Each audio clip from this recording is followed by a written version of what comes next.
Nos es grato saludarlos, amables oyentes, nuevamente en este su programa Diálogo Bíblico. Con ustedes el pastor Juan Millanao Rego. Bienvenido, pastor. Muchas gracias. ¿Y quién les habla? Raúl Medina. Hoy día vamos a conversar de una palabrita que quizá usted la ha escuchado muchas veces y ojalá no la tengamos nosotros: egoísmo. ¿Qué es lo que es el egoísmo? Jesús de alguna manera expresó algunas situaciones.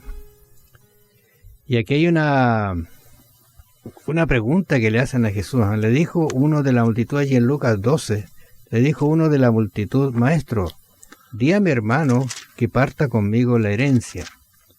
Mas él le dijo: Hombre, ¿quién me ha puesto sobre vosotros como juez o partidor? Bueno, usted puede seguir leyendo el capítulo, pero ¿cuál es la idea de este capítulo, de este incidente aquí? ¿Qué es lo que es? Porque yo pienso que está bien cuando hay una herencia que se reparte entre los hermanos, y parece que es lo correcto. Entonces, ¿qué es lo que había detrás de esto? Había un interés, parece, ¿no es cierto?, profundo en sí mismo, y no en los demás, ni en su hermano, yo me imagino. Sí. Hoy en día hay muchos ejemplos al respecto. Un colega, recuerdo, que me decía que su padre, antes de morir, había dejado todo estipulado, todo ordenado, en forma ecuánime entre los hijos. De manera que cuando murió el padre, y no murió repentinamente, no había nada que discutir porque estaba todo arreglado, y no en forma desequilibrada, para un regalón más que para otro que no era. No, todos los hijos por igual obtuvieron. Seguramente el padre, que conocía bien a sus hijos, se anticipó y evitó que hubiera un conflicto. Pero no siempre hay un testamento, ¿eh? Cuando la persona fallece, y ahí tiene que entrar un abogado, la justicia, aplicar la ley en cuanto recibirá la viuda y los hijos, etcétera. Entonces aquí está este rechazo de Jesús de no intervenir en esta cuestión de una herencia. No es que Jesús no tuviera interés o no tuviera la habilidad para responder. No es ese el asunto, ¿ya? Sino que aquí hay otro problema que tiene que ver con la motivación de la persona que viene con la demanda. Uh-huh. Es decir, esto es mío y lo estoy defendiendo, y es decir, es un caso de egoísmo, de yoísmo, digámoslo así, ¿ya?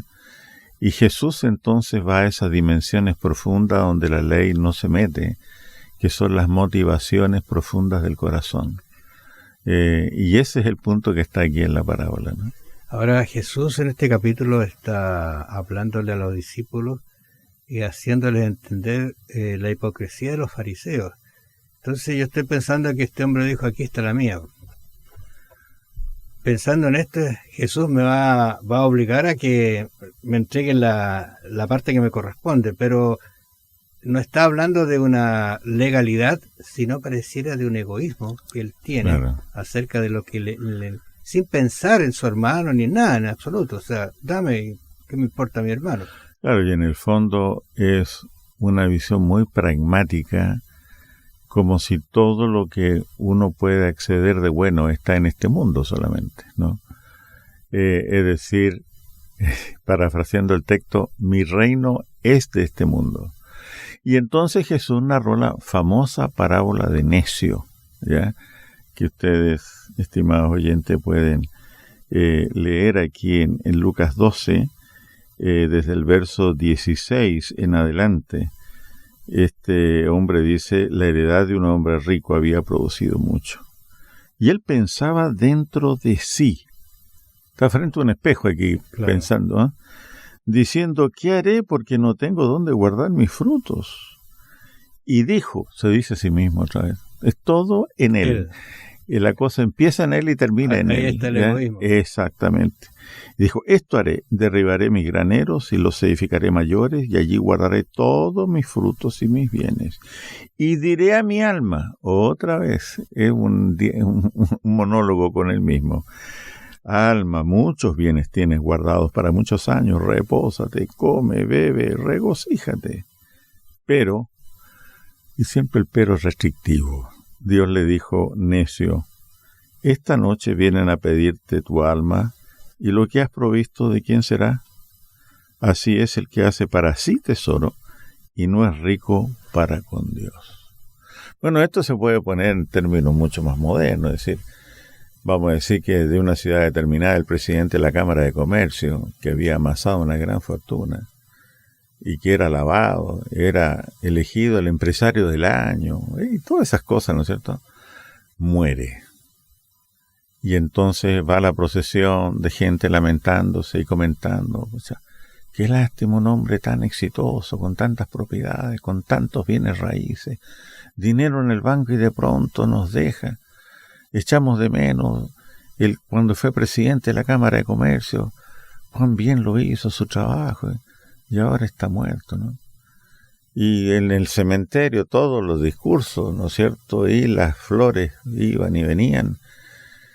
Y bueno, se fueron para la casa después del entierro, ¿no es cierto?, toda la gente a reanudar sus actividades productivas, y no hay nada malo en eso.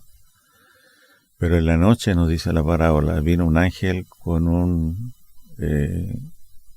pincel y escribió sobre el nombre, escribió otro nombre: necio, ¿ya? Porque todo lo que reuniste, ¿para quién será? Es muy probable que aquí haya habido un heredero incompetente que iba a dilapidar todo lo que este hombre había reunido. Y bueno, ese otro capítulo. Pero el punto es, esto es lo que se consigue cuando el reino de Dios es excluido, cuando Dios está fuera. Se puede ser exitoso en Nueva York o en Santiago de Chile, donde sea, pero al final eso es todo. Entonces, si eso es todo, sería muy lamentable nuestra existencia. Yo creo que hay algo mejor, y es poner a Dios en el centro y los intereses de su reino en el centro. Fíjate que estoy pensando que incluso solicitando una herencia legal, aún así podría ser egoísta, porque mira, Filipenses dice lo siguiente, Filipenses 2:5, dice: haya pues en vosotros este sentir que hubo también en Cristo Jesús. Y aquí viene la base de lo que estamos conversando, es: el cual, siendo en forma de Dios, no estimó el ser igual a Dios como cosa que aferrarse, sino que se despojó a sí mismo, tomando forma de siervo, hecho semejante a los hombres, y estando en la condición de hombre, se humilló a sí mismo, haciéndose obediente hasta la muerte y muerte de cruz. ¿Cuál es el fin?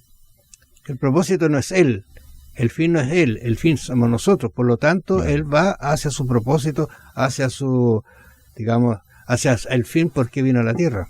Ahora, me parece que hay no solamente teología que interviene acá, sino también, como dice Elena de White, todos decidimos en base a teología y en base a sentido común. Lo dice ella, ¿no? Y el sentido común dice que una persona prudente guarda algún recurso para los días difíciles de la vejez, ¿ya?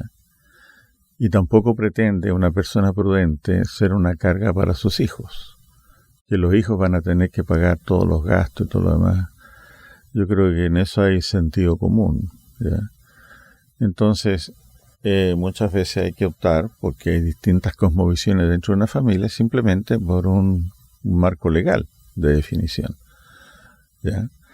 Así que en este sentido me parece que hay que tener en mente que cuando Dios está en el centro nos da equilibrio para, por un lado, sacrificar el presente y cautelar el futuro, porque el futuro, hasta cantantes populares dice, el futuro lo que nos trae es una dura vejez. Hay achaques, hay gastos en medicamentos y el Estado hace su parte, pero en forma limitada, no completa. Claro.